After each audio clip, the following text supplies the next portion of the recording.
Ka thonë Rasulullah alayhi salam, keni frikë zullumin, se zullumi, padrejtësia, ditën e gjykimit është zullume, shumë padrejtësi. Do me thonë, ti edhe one nashta një e këna ba, po kur shkojmë ditën e gjykimit e shohim se zinxhir sa zullumet jën ba prej një zullumit të cilën e këna bana.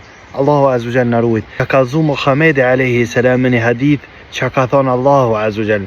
Ka thonë Allahu azza wa jalla, o robërit e mi, unë ja kom ba haram zullumin, padrejtësin vetë vetës teme, edhe kom ba zullumin haram për juve. Paramendo musliman, Allahu azza wa jalla nuk ka kush i cili ja ban haram Allahut azza wa jalla diçkafin. Përveç Allahu azza wa jalla kur don me i ba haram vetës tina diçka, jo dikush.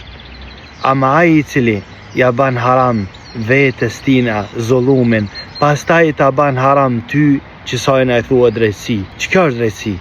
Allahu azza wa jalla ja ka ba haram zullumin, pa drejtësin vetë vetës tina, pastaj e ka ba haram për neve. Pastaj ka thonë, e mos bani zullum. Mos bani zullum, runu pa drejtësis. Se pa drejtësia është në formë shumësit ditën e gjykimit, pa drejtësi shumëta. Se zinxhir, ti e ke bani zullum, për kësajna ka rrjedh kjo, për kësajna u po kjo, për kësajna u po kjo, kur shkojsh ditën e gjykimit mos vetë çka u bë prej në zullumit të cilën na bëna. Allah azza wa jalla na ruaj.